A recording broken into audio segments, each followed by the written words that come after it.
Hey, welcome to How to Build Your Own Home. This is Keith, and I want to talk to you about a home we just completed, right? Kinsey, come on over here. This is a home we just completed under Yep. Kelsch Construction. She's my partner, my daughter. We're both general contractors, licensed general contractors. And this is a home we just created, and we also finished a unique home. What's so unique about this home, Kinsey? This home has 2 ADUs in it. So two, not one, two. Two. And it just makes living more affordable. More affordable. So literally you can almost move into this home and have it afford for you. The ADUs could actually pay for your mortgage, essentially. Now keep in mind, one of them is approved by the city, the other one's walled off, so it's not approved just yet, but other jurisdictions are adopting that. So we're hoping that that will be approved down the line, so it's ready for her when that can go. So let's take a tour and walk through the home and check out what we just completed, right, Kins? Yep. Okay, let's do it.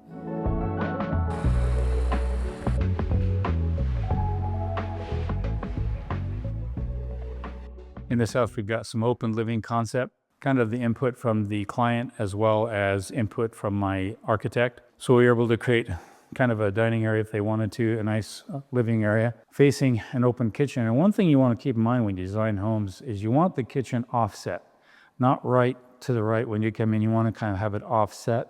If you can enjoy that open concept a little better. But let's walk in this way.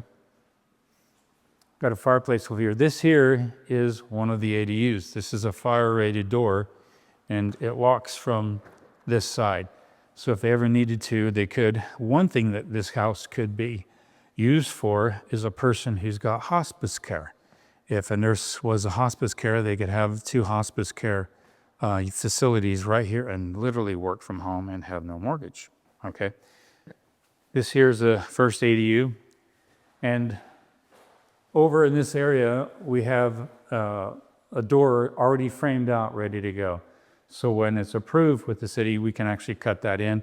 The doors in the garage, put it in. We now have an open living with a small kitchenette. And then we have over here, the bathroom there and a stackable washer and dryer right here. And of course, bedroom with a walk-in closet. Some nice features we did in the kitchen. I don't like dead space. If you've heard me talk many times on YouTube, I like to utilize as much space as I can. So we had this huge cavity under the spiral stairs. Comes all the way back in here. So we've got storage all the way under the curvature, under the steps, all finished, all completed, all drywalled and painted. And it comes, and this here is a nice pantry right off the kitchen. And if you can keep your pantry right off the kitchen, it makes it really convenient. And of course, secured by just barn doors. On homes, I always vent my hoods. So if you can, during the framing structure, HVAC contractor, say, hey, can you vent my hood? Here's the cabinet plans. Can you go ahead and put a flue in there and vent to the outside? Great, all right? Why not get it in while you can? Although some hoods have a self-filter and all that kind of stuff, it's nice to expel something when it gets to be really bad. So always vent your hoods if you can. Back in here is the main master bedroom right here. But back in this way, we have a shower. Again, if you've heard me talk, this is the completion of a 0 threshold shower, meaning that I actually framed this shower at the point of foundation pour. So we recessed that shower at the foundation pour 2 inches. Now, if you notice here, this is concrete. We did a kind of unique floor on this home. This is a ground polished concrete. So when the concrete was being poured, we called the batch plant and said, can you not send a large aggregate? Can you instead fill the pour with pea gravel? And pea gravel gave for a lot more colorization in the floor, so we have actually a polished floor. Something else we did is rather than do our control cuts at 10 foot on center, we did it on 4 foot on center, and that controlled my cracks. So if you look and walk through here, we see very nominal cracks. I actually was able to control the cracks all the way into the main living area. The concrete guy says, I've never done that before. Well, I want you to do it. And that actually helped control our micro cracks. You're going to still see them here and there, but by and large, this is a really well poured foundation. We also did 5 inches thick on this, and we have rebar, 2 feet on, actually 3 feet on center, and number 3 rebar. So there's rebar in this as well. So it's a real stable foundation. So that's the bathroom, walk-in closet with a lot of space in that walk-in closet. Let's go in here to the other ADU on the way to the laundry. So we have a half bath, which is always nice, or like a powder bathroom on your main floor. So if guests come, they don't have to use your master bedroom or the ADUs. If they're used, you've got one right off the main hallway here. And then a laundry here. This here is a laundry chute. So we put a laundry chute in for the upstairs. So if you have 3, 4 kids, they can just throw all their dirty clothes right there. Done. Okay. This here is the approved, city approved ADU. Again, this is secured on this side with a deadbolt. This is a fire rated door. And this here is the main approved ADU. Because you can see the door here that we've installed. This here's the door for that ADU. And there's a separate drive outside as well for this ADU. Little kitchenette, and we're just waiting on a microwave to come in. Same kind of design here. We got its own separate bathroom. I always like to tile my baths. I don't like those full inserts. They're not very sturdy. I like solid metal or insulated fiberglass or an insulated tub. If you can get a tub that's insulated, meaning it's got insulation on the inside of it, it actually holds heat longer, and that's great for kids and stuff like that. And of course, a bedroom back in here. Okay, that's the main level. Let's go upstairs. We put a spiral staircase in because it's really attractive on the outside. It has a farm appeal to it, and locally this was old farmland, so we're kind of preserving that in some way. So let's go upstairs and take a look. At the top of the stairs, we had an opportunity for a little storage, and what do? We grabbed it. So anytime you can grab a little storage, do that. This is the main kind of bonus area. Now you can imagine you could break this up in a couple of different ways if you wanted to. You could have a bedroom over there, wall it off. We already have a bedroom that way, which I'll show you. We could even seal this off and have this bonus with another bedroom. There's all kinds of things you could do up here. You could have 2, 3 bedrooms plus a bathroom, or 2 bathrooms, maybe 2 or 3 bedrooms. Depends on how you want to break it up. Okay, let's take a look over here. This is my favorite kind of truss. This is the finished product of an attic truss assembly. So an attic truss is when you tilt it up and the floor, the walls, and the roof pitch are all put up at the same time. It's probably the most affordable square footage you can build. Just keep in mind that your hill height really determines a lot of the room in your home. If my hill height is 3 feet right here, then you can see my roof pitch is here. Something to keep in mind, in some jurisdictions, your square footage is limited by the height you have. And some appraisers were kind of stickler on this. They'll say, well, that's below a certain amount, so they can't factor in the square footage from here toward the wall. So find out where that height is so you can actually capture that square footage. I always go typically higher, between 4 and 5 feet on the heel height out here.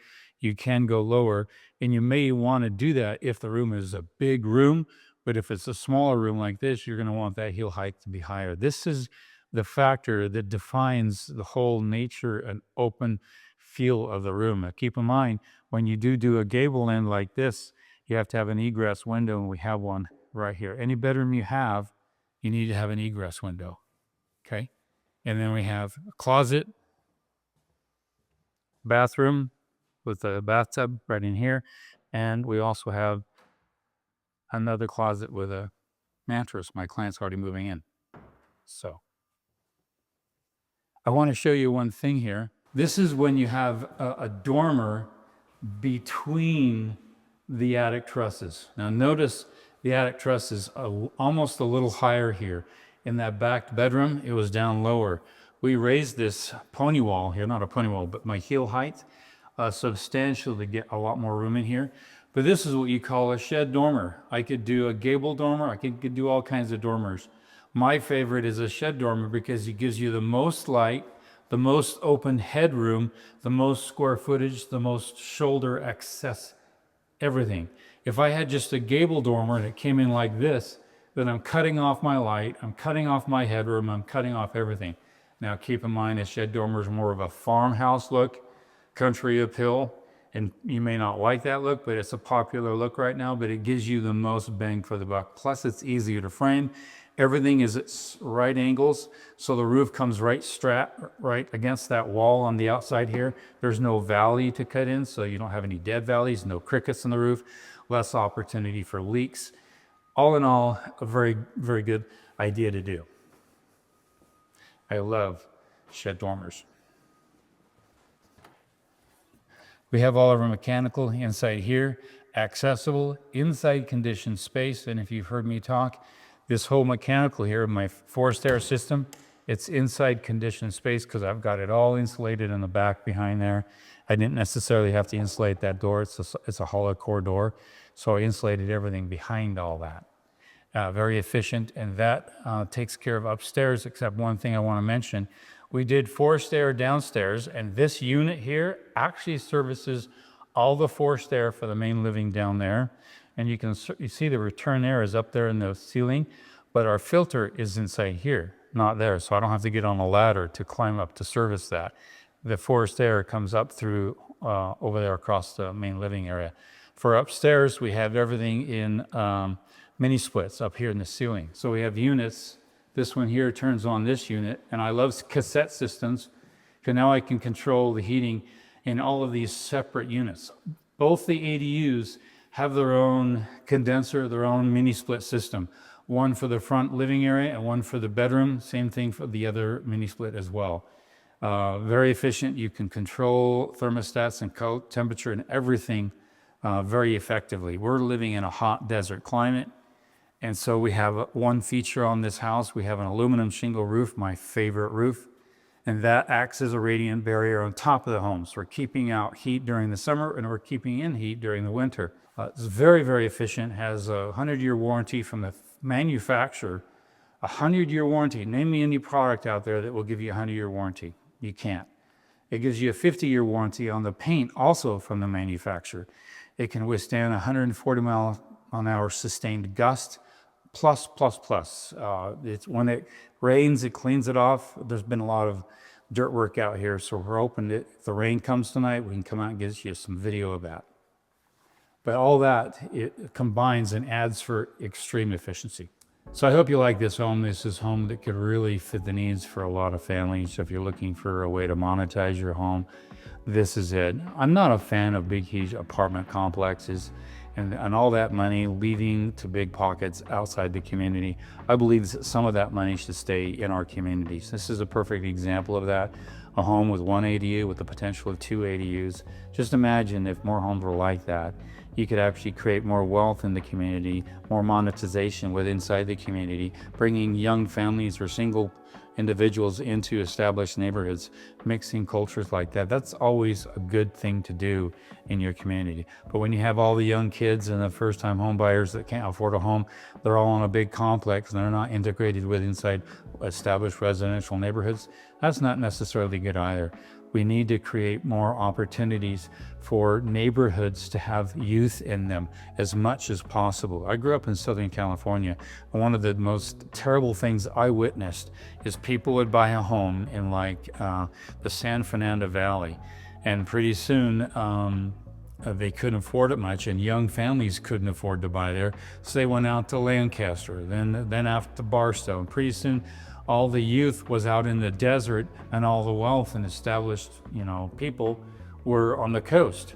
And that's not a good thing for culture. If you can create a way for young families or single individuals to afford something in town, this is a model for that.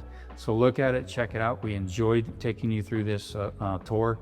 If you want more, check us out at kelschconstruction.com or message us through howtobuildyourownhome.com.